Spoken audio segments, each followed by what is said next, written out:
Aquí comienza Paralímpicos, el podcast del Comité Paralímpico Español, con David Blay. Como siempre ocurre a final de año, la actividad crece. ¿Y de qué manera? En cuanto a campeonatos nacionales e internacionales. Y este ha sido un mes especialmente intenso y, además de todo, especialmente fructífero para los atletas y las atletas del Comité Paralímpico Español.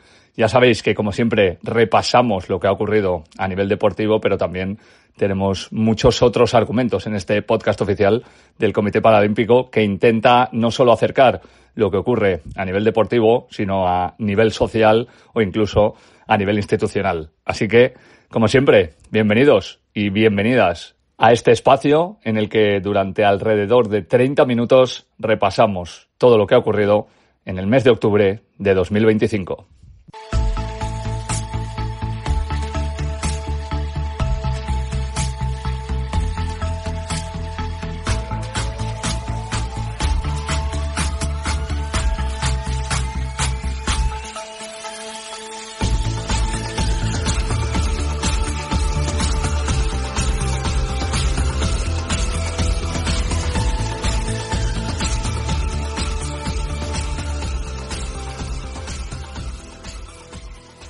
Y como decíamos al principio, nos damos, como siempre, una vuelta por la mesa del Departamento de Comunicación del Comité Paralímpico Español, donde Isabel Domínguez, que es nuestra sintetizadora oficial de resultados, consigue darnos en un tiempo récord una visión global de lo que ha ocurrido en los últimos 30 días. Hola, David. Efectivamente, las últimas semanas han concentrado una gran cantidad de competiciones internacionales y el equipo paralímpico español no ha defraudado. Octubre comenzó con el Mundial de Atletismo de Nueva Delhi, en el que nuestros deportistas consiguieron 10 medallas, 3 oros, 2 platas y 5 bronces. La más destacada fue Alba García, que consiguió el título en salto de longitud y sumó un bronce en los 100 metros para deportistas ciegas totales de la clase T11. También se proclamaron campeones David Pineda en 400 metros T20 para deportistas con discapacidad intelectual e Iván Cano, que por fin regresó al podio en salto de longitud T13 para deportistas con discapacidad visual leve. Aquí en Nueva Delhi, súper contento después de esa medalla de oro, que es la primera de mi carrera como campeón mundial, y creo que,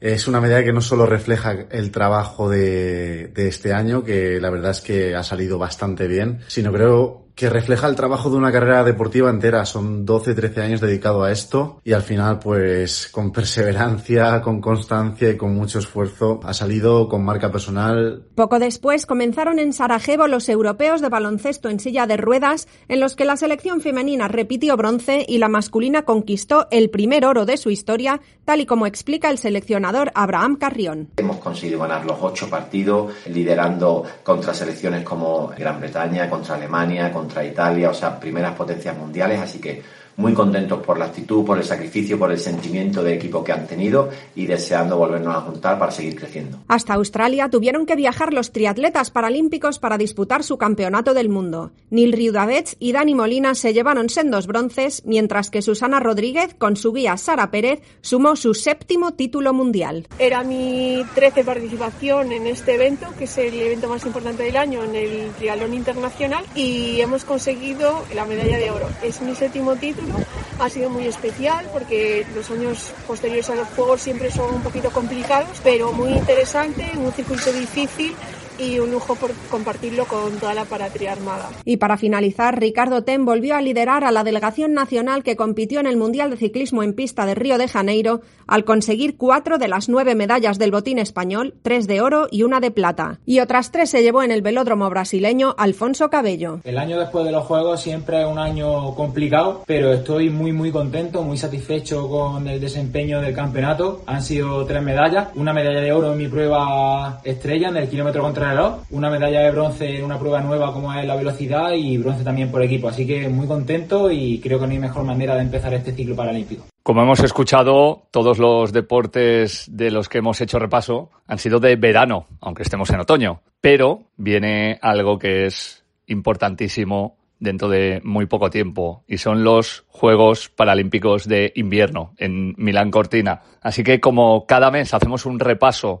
para profundizar en una modalidad concreta, hemos querido pedirle a Álvaro Gavilán que nos hable de algunas de ellas que tienen que ver con la nieve. Muy buenas, David, ¿cómo estás? Yo encantado de saludarte un mes más. Hoy te invito a que cojas el abrigo, te calces las botas y nos vayamos a la montaña. Porque como sabrás, dentro de unos meses, del 6 al 15 de marzo de 2026, se disputan los Juegos Paralímpicos de Invierno de Milán-Cortina. Y vamos a hablar de uno de los deportes que se disputará en este evento. Hablamos hoy del esquí alpino. Como siempre, vamos a hacer el repaso de las categorías según la discapacidad. Por un lado, compiten todos aquellos esquiadores con discapacidad visual. Compiten todos juntos, pero tienen una bonificación de tiempo según el grado de discapacidad. Y después tenemos dos grandes grupos para la discapacidad física. Por un lado compiten todos aquellos esquiadores que van de pie y que englobarían la clase de la LW de la 1 a la 9. Y por otro lado todos aquellos que compiten sentados, que serían las clases LW de la 10 a la 12. Históricamente hemos tenido grandes figuras en el esquí alpino. Destacaría sobre todo a John Santacana, que por ejemplo en los Juegos Paralímpicos de Invierno de Sochi 2014 consiguió un oro y una plata en descenso y en slalom. Y precisamente ahora vamos a hablar de eso, de las 5 pruebas en las que pueden participar los esquiadores. La primera de ellas es el descenso, que es la prueba más rápida y la más larga, que no tiene muchos giros. Luego tenemos el supergigante, que combina velocidad y técnica. Después el slalom gigante, que es una prueba ya más técnica con más puertas y más giros y algo más corta. Luego tendríamos el slalom, que es la prueba más técnica con más giros y más puertas. Y por último la combinada o la supercombinada, que combina una prueba de velocidad y otra técnica, y en la que se suman los tiempos para saber quién es el mejor esquiador. Así que animo a todos nuestros oyentes a que estén atentos en los próximos meses a toda la información del Comité Paralímpico, porque a falta de que se confirmen las plazas, tenemos 3 esquiadores clasificados para los Juegos Paralímpicos: Audrey Pascual, María Martín Granizo y Javier Marco. Y es posible que más de uno de ellos nos traiga alguna alegría. Así que nada, me despido, un abrazo muy fuerte, David, y nos seguimos escuchando.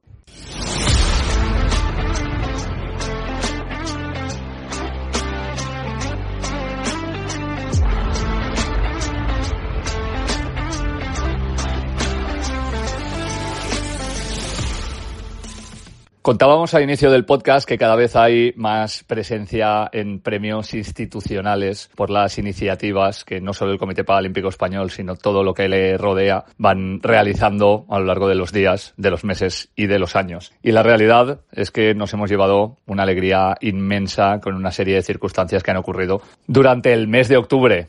Así que le hemos pedido a Israel Íñiguez que sea la persona que nos cuente toda esa sonrisa que se ha dibujado en muchos de los rostros del movimiento del deporte de personas con discapacidad. Así es, David. El jurado de los Premios Nacionales del Deporte, convocado por el presidente del Consejo Superior de Deportes, José Manuel Rodríguez Uribes, ha hecho público el fallo de las ediciones correspondientes a los años 2023 y 2024, reconociendo entre otros al CERMI, al ciclista paralímpico Ricardo Ten y al exdirector general del Comité Paralímpico Español, Alberto Jofre. El premio Infanta Sofía, que pone en valor al impulso del deporte practicado por personas con discapacidad, recayó en la edición de 2023 en el CERMI, el Comité Español de Representantes de Personas con Discapacidad, por su contribución y apoyo a las políticas públicas de impulso a la inclusión, en especial durante el proceso de elaboración y el desarrollo reglamentario de la Ley del Deporte. Su presidente, Luis Cayo, valoraba así la concesión del galardón. En el movimiento social de la discapacidad estamos de enhorabuena. El CERMI ha sido galardonado con el Premio Nacional del Deporte 2023 en la categoría Infanta Sofía sobre personas con discapacidad. Para el CERMI, recibir el Premio Nacional del Deporte significa que ya no solo se reconoce a deportistas, equipos, clubes, responsables federativos, sino que también se tienen en cuenta actores que desde la sociedad civil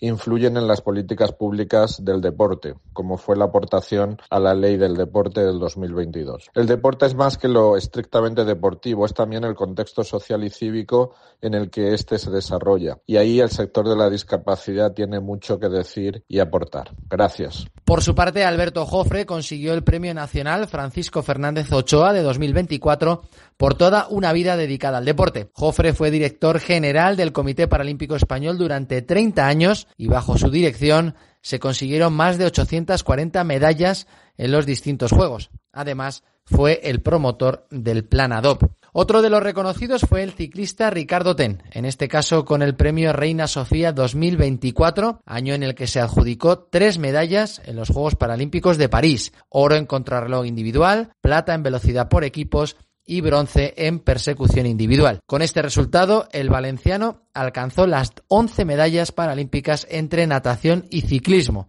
los dos deportes en los que ha competido, y así se mostraba tras conocer el fallo del jurado. Recibir el galardón de la infanta Sofía de los Premios Nacionales del Deporte, pues es un orgullo muy grande, ¿no? Es algo que son unos premios muy importantes, que después de toda una carrera tan dilatada como la mía, pues que puedas llegar a obtener ese galardón es para mí muy satisfactorio, ¿no? Porque creo que refleja un poco toda la trayectoria y me siento muy feliz. Rodri Hernández y Aitana Bonmatí han logrado los premios Rey Felipe y Reina Leticia como mejores deportistas 2023 y los atletas Álvaro Martín y María Pérez en los correspondientes a 2024. El premio Princesa Leonor, que reconoce al mejor deportista menor de 18 años, ha recaído en las baloncestistas Ivana Martín para la edición de 2023 y Aguafam en 2024, mientras que el rider Álvaro Romero y el futbolista Lamine Yamal fueron condecorados con el premio Rey Juan Carlos,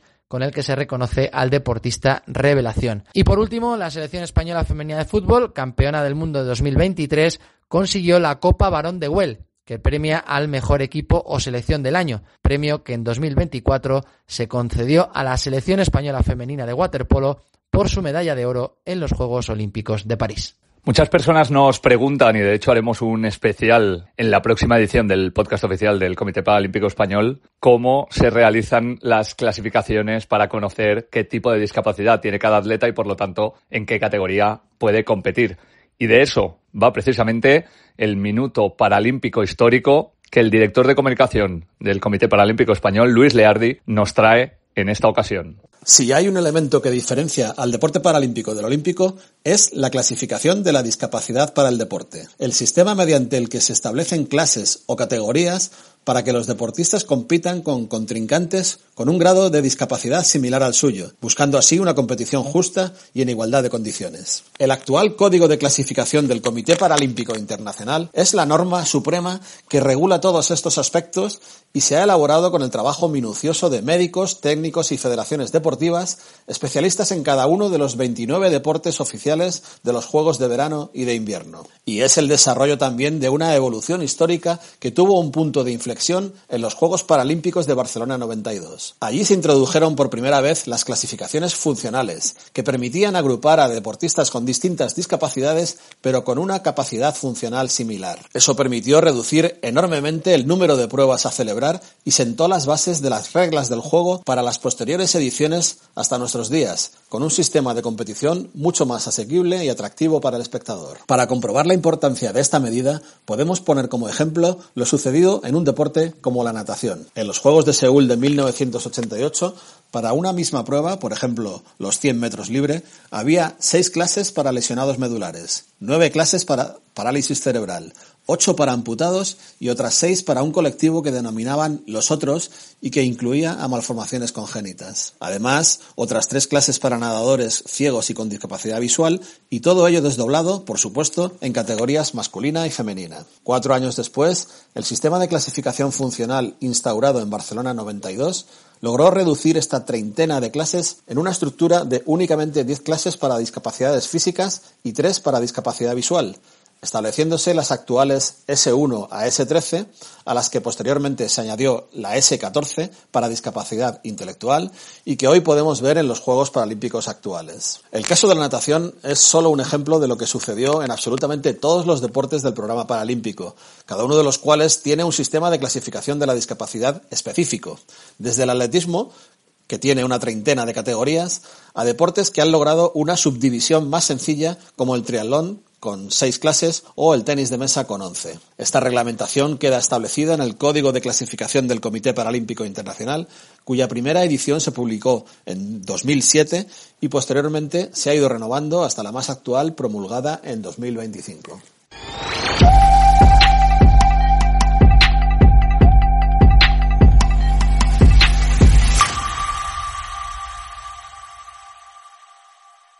Siempre hablamos de cómo es afrontar la discapacidad de un hijo o de una hija y que hay diferentes tipos de discapacidades, ya no solo las físicas o las psicológicas, sino también las que son sobrevenidas o las que aparecen de repente. ¿Cómo es que tu hijo o hija nazca con una discapacidad, cómo es que tú nunca hayas estado cerca de alguien con esas circunstancias, cómo es afrontar todo eso. Luego, en la mayoría de los casos, la verdad, y hablábamos del éxito en los últimos años, en la mayoría de los casos resulta que los niños y las niñas saben también que se van a unos juegos e incluso ganan medallas. Pero claro, ¿cómo es ese tránsito? ¿Cómo es esa infancia?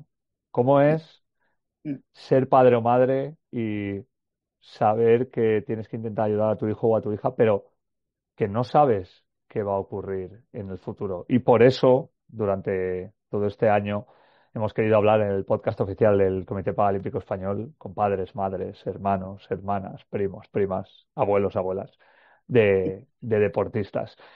Y yo creo que hay un deportista que ha sido especialmente importante en París porque con su eterno amigo Martín de la Puente consiguió algo histórico, que es la primera medalla en toda la historia para el tenis paralímpico. Y claro, entre eso y las historias con las que te lo pasas maravillosamente que él te cuenta, pues teníamos que hablar no con él, sino con la madre de Danica Versace, que seguro que sabéis quién es de sobra. Asun Arzola, ¿cómo estás? Muy buenas. Hola, muy buenas. Estamos encantados y bueno, ya sabes que tu hijo tiene una trascendencia enorme deportiva y extradeportiva, pero te quiero preguntar porque además Dani hace muchas cosas bien, pero una de ellas es comunicar y cuando alguien entra enseguida en su página web, si es capaz de escribir bien su apellido a la primera, que es algo que le cuesta un poco, eh, de repente se encuentra con su historia y en su historia dice que él nació con una malformación en las dos piernas, que sus padres nunca habían tenido cercanía a la discapacidad y que de repente tuvieron que encontrar la forma de ayudarle. Y te quiero preguntar lo primero, ¿cómo es ese nacimiento? Porque además, si alguien lo vivió en primera persona, eres tú. Pues la verdad es que nos vino como una sorpresa total, porque a pesar de que se hacían ecografías y demás durante el embarazo, por un par de casualidades, pues no se llegó a ver nada. Nadie dijo nada, nadie vio nada, hasta la última ecografía cuando estaba a punto de dar a luz. El corazón es de libro de texto. Bueno, pues nada, adelante, fantástico. Y fue la sorpresa cuando nació. Nació por cesárea. Yo estaba en anestesia total, entonces, bueno, me enteré después, claro. Pero fue una sorpresa total. No sabíamos, no teníamos la menor idea de que iba a nacer con problemas. Tenía malformaciones en ambas. Faltaba media pierna en una pierna y la otra, pues, estaba como virada hacia atrás. Bueno, pues eso, sorpresa total y shock. Y nada, pues echas para adelante, empiezas a ver a médicos y otros y unos y otros y bueno, es todo el primer año es complicado, es complicado. Te quiero preguntar, porque hablas del primer año, que además es el más crítico por muchas razones. A Dani le operan de una de las piernas, al final más o menos ya sabes cuál va a ser su vida física en los próximos años, pero al final un bebé, el primer año no anda. No hubiera cambiado demasiado, ¿no? Esa perspectiva en teoría, pero obviamente por las razones que nos estás contando, el cambio es enorme. Te quiero preguntar, ¿quién es la primera persona que os dice que no os preocupéis y que os orienta de alguna manera en un mundo que desconocíais? Pues yo creo que el primer traumatólogo que lo vio, pues yo creo que él mismo fue el primero que nos dijo, mirad, yo sé que ahora esto estáis muy afectados porque, bueno, está el niño, era nada, recién nacido la primera vez que lo llevamos. Y nos dijo, pero os aseguro que estos niños salen muy bien. Y hay incluso chavales que cuando crecen corren más rápidos que otros, pues, que sin discapacidad, con una prótesis especial. Bueno, no quitó mucha preocupación, pero sí que queda eso un poco en la retaguardia. Estamos hablando de tiempos en los que la prótesis todavía no estaban tan evolucionadas, todavía no estaban tan claras. Hay que tener en cuenta que hay una serie de prótesis que cuando eres adulto puedes llevar perfectamente, pero a medida que vas creciendo todavía no, porque no te encajan y además para niños y niñas pues son muy incómodas, generan llagas, etcétera.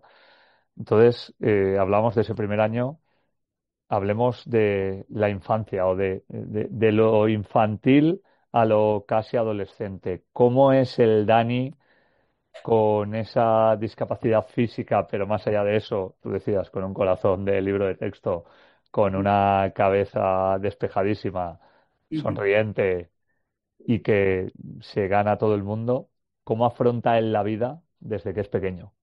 Pues mira, la verdad es que desde pequeño Dani mostraba que tenía necesidad de mucha actividad física.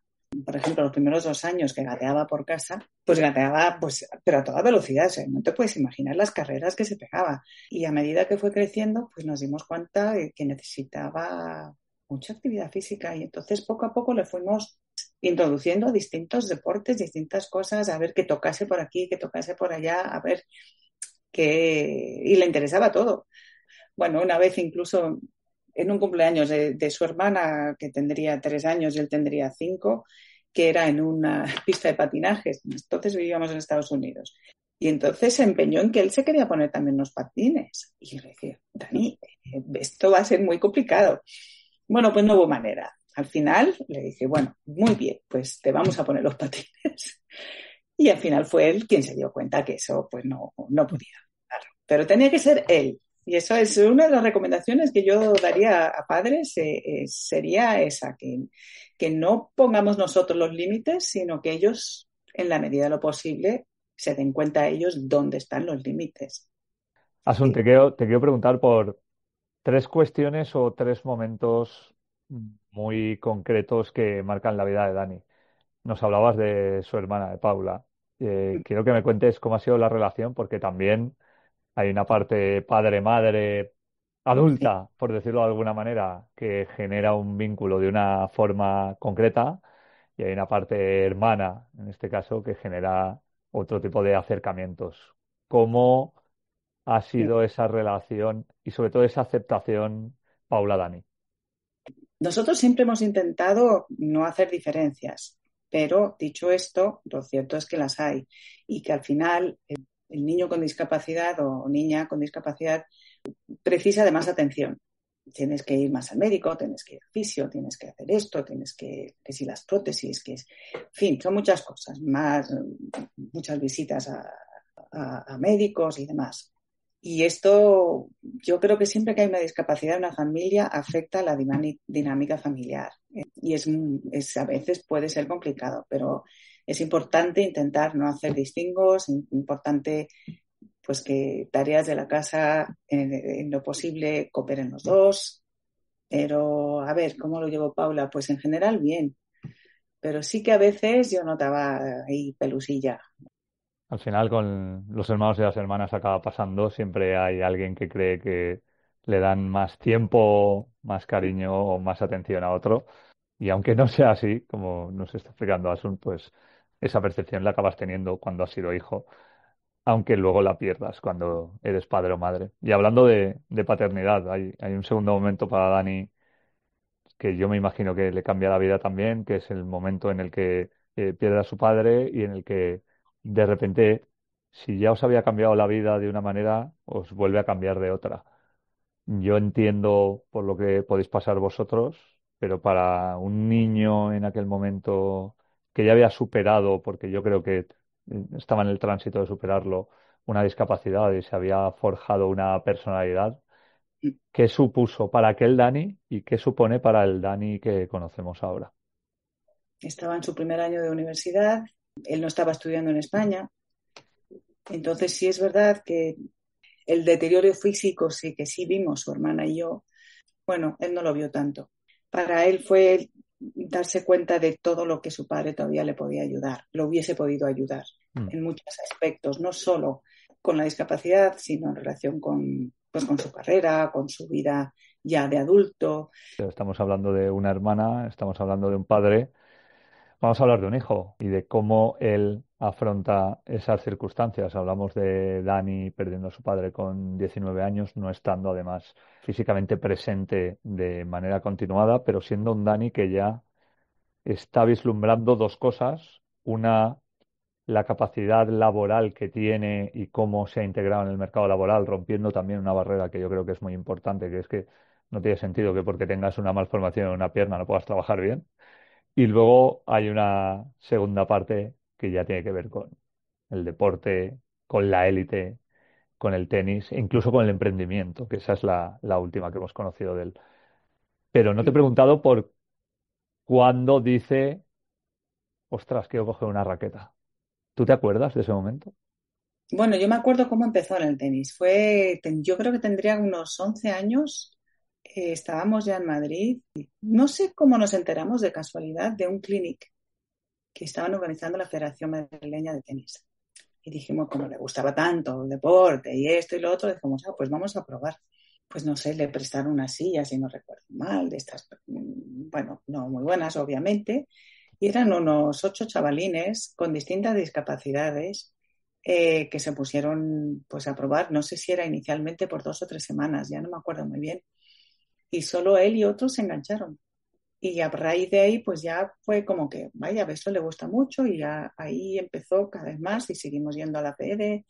Y desde entonces, fíjate todo lo que ha conseguido, esa medalla que culmina totalmente una trayectoria, pero que no es además el final, por lo que hemos visto en los últimos tiempos. El hecho de ser capaz de compaginar una carrera deportiva de alto nivel con lo que eso supone, sobre todo a nivel de tenis, con todos los viajes y las dificultades que hay en cada viaje.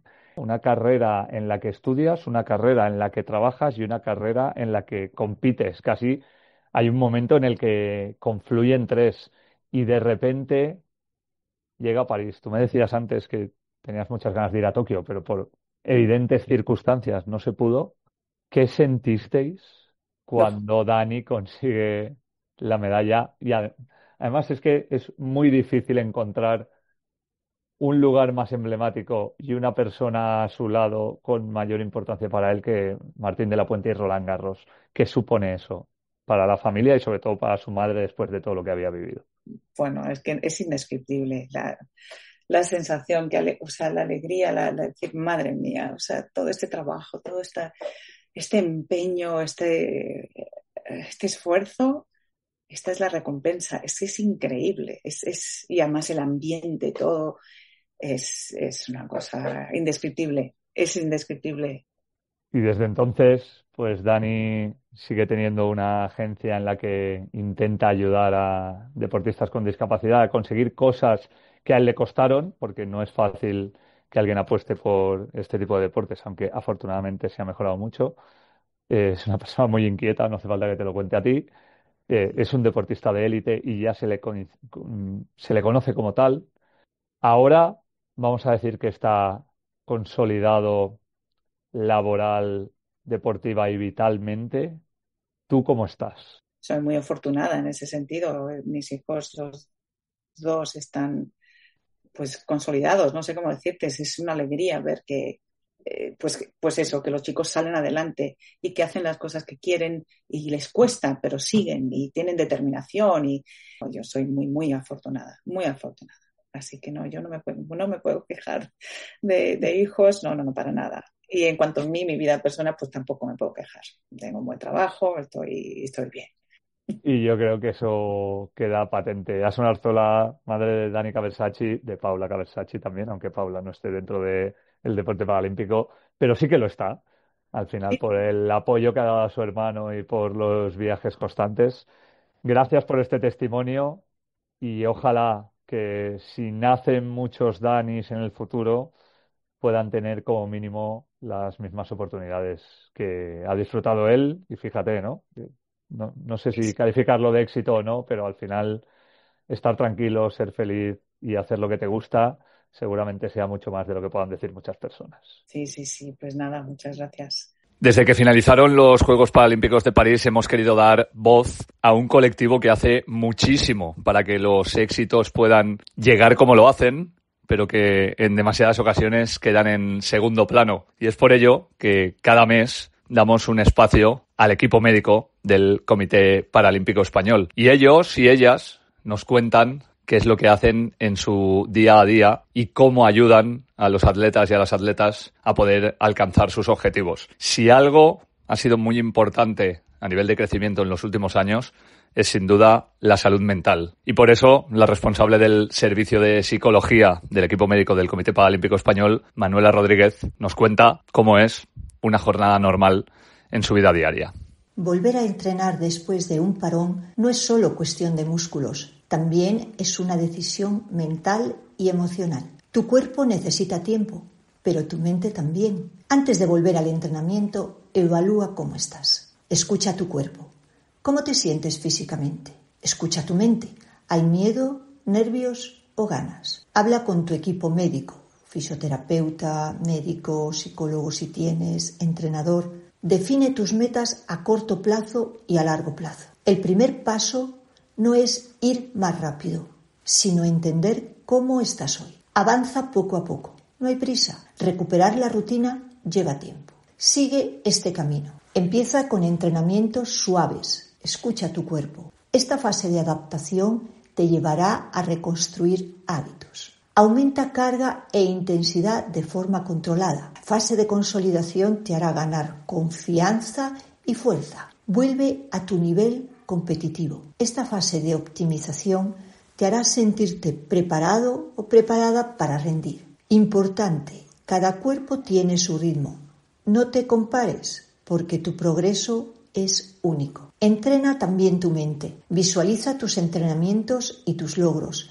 Habla contigo mismo o misma de forma positiva. Puedo hacerlo, estoy preparado o preparada, confío en mi cuerpo. Usa la respiración para calmarte cuando la necesites. Establece una rutina mental. Piensa en lo que quieres lograr antes de cada sesión. Tu rendimiento depende también de tu estilo de vida. Duerme bien, entre 7 y 9 horas. Come equilibrado y a tu medida según pautas nutricionales. Deja tiempo para descansar y desconectar. Reduce pantallas y estrés antes de dormir. Piensa que pequeños hábitos diarios crean grandes resultados. Rodéate de apoyo. Nadie vuelve solo o sola. Comparte tu proceso con tu familia, compañeros, entrenador, equipo médico. Ellos te ayudarán cuando sientas dudas o desmotivación. Recuerda que pedir ayuda también es parte del entrenamiento. Evalúa tu progreso. Cada 2 o 3 semanas reflexiona. ¿Cómo me siento física y mentalmente? ¿Qué ha mejorado? ¿Qué necesito ajustar? Vuelve con propósito. Volver a las rutinas deportivas no es solo retomar el rendimiento, es reconectar con lo que te hace amar tu deporte. Recuerda por qué empezaste y qué te mueve. Tu esfuerzo, tu historia y tu constancia inspiran a muchos. No se trata de volver como antes, sino de volver más fuerte y más sabio o más sabia. Pues así nos vamos, encarando el otoño y mirando ya hacia el invierno, donde, como decía Álvaro Gavilán, estamos muy cerca de poder vivir los Juegos Paralímpicos de Milán Cortina. Mientras tanto, habrá más éxitos seguro, más historias que contar y más circunstancias que nos permitan que crezca el movimiento paralímpico, que es imparable desde hace mucho tiempo y al que queremos seguir contribuyendo a través de este podcast oficial del Comité Paralímpico Español.